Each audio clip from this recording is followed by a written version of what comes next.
Michelle, and I'm a God's Gang member. And God's Gang is a non-profit organization who is currently helping the Smithsonian Institute with a project called Will to Adorn. And Will to Adorn is exploring diversity through in African American communities through the forms of dress and adornment.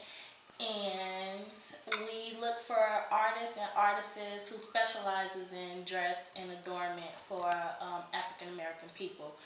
And you can start with your name. All right. Well, I go by the name of Yahdna.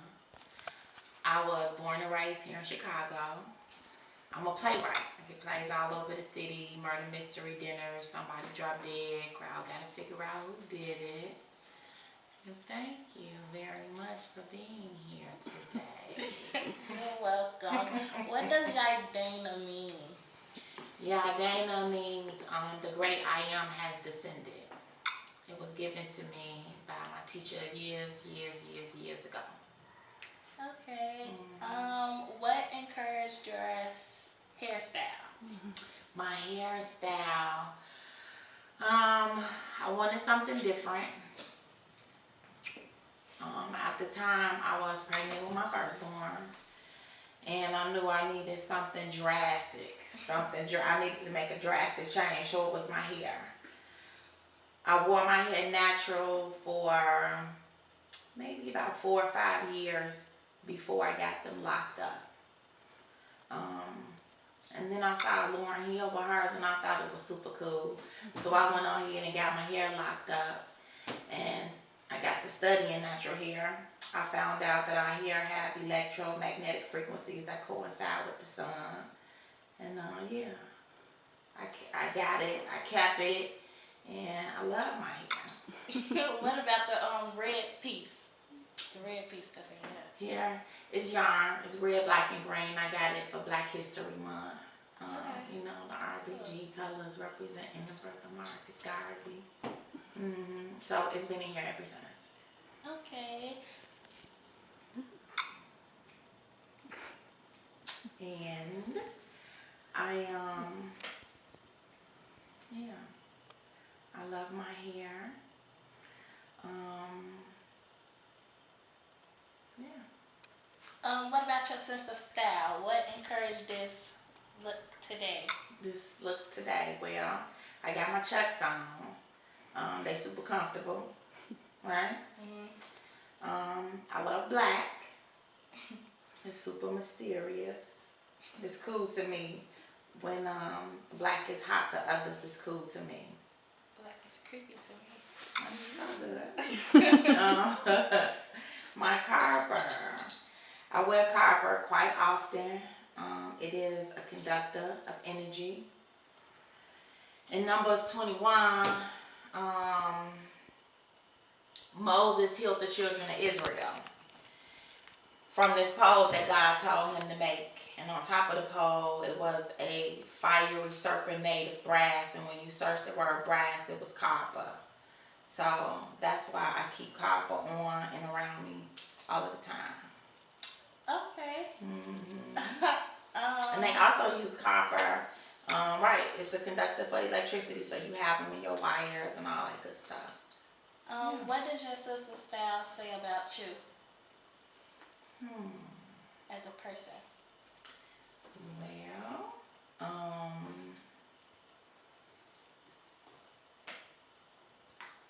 I believe that, well, I know we come from a long line of priests and priestesses, gods and goddesses, and we were a royal bloodline. We are a royal bloodline. I'm talking about we as in African American black people. So I know the way I dress through habit. Habit is one of the ancient meanings for habit is clothing. We dress according to rank. Okay, who we are. And so I try to embody that every time I get dressed. I am from a royal bloodline. I know this. I am a priestess. I know this. I am God body, aka goddess, aka queen. I know this. So I dress as such. I like my flashy things. I like my carpa. So when you see me, you know, jeez, this lady here is on a whole nother different level. I want to represent God body all the time, whether it's through my speech, through the way that I act, and definitely through my clothes, because before I speak, you see my physical appearance first. Okay. Mm-hmm. That's cool. Indeed. That's real cool. Okay, so my last question is, do you know any family or friends or neighbors with a special skill or who also goes by the way that you think of dressing? Oh, absolutely. Well, I try to keep people around me that think like me or higher than me. We out of 5 people that we hang around. So in my household, everybody, we kind of on one accord with the thinking and the dressing. Even though I know my husband, he the male version of me, I'm the female version of him.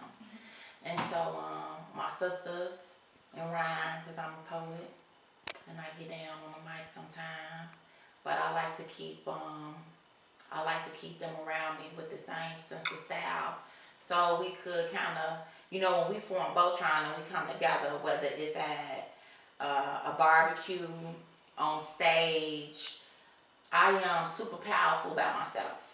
And when keeping people around you that look like you, that believe in the things that you believe in, and talk like you, you form Voltron, and so your powers are greater and they enhance. So who do I know? Everybody around me. Everybody around me. Okay. Yeah. And I said that was my last question, but this is my last question.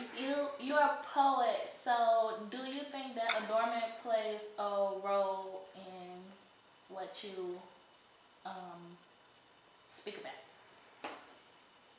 Yes, absolutely. Because like I said, people see me first. They don't hear me, right? Mm-hmm. They looking at the jewelry that I'm wearing.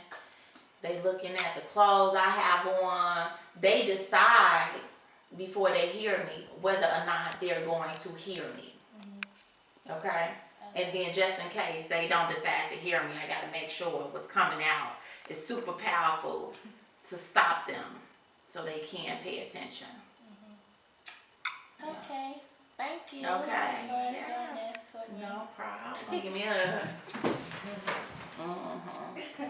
Can you do us a little poetry? Of course. Jeez, what can I do? Just a small snippet. Mm-hmm. My husband gonna kill me because I do this thing all the time. I spit to encourage the masses. I taught classes unknown to common folk. I grew up with gangster disciples. I learned lessons from the baddest cats in the Bible. Homage to the 12 disciples. I broke bread with poor men. I had rituals with the best of them. I didn't want this lifestyle, but it chose me. I always understood the dangers and blessings of spirituality, so I tried to stray away from. I really wouldn't care what anybody say, baby, I'm from Inglewood. My roots, they've been planted deep. I've been known to tear up concrete when I speak, so I ain't got nothing to prove. My sisters, they told me I talk big stuff, but I mean what I say. I write my stuff on the page, and I deliver it to you. I'm in love with the fact that some of y'all might actually love what I do. Thank you for opening up to receiving my blessings. Mm-hmm.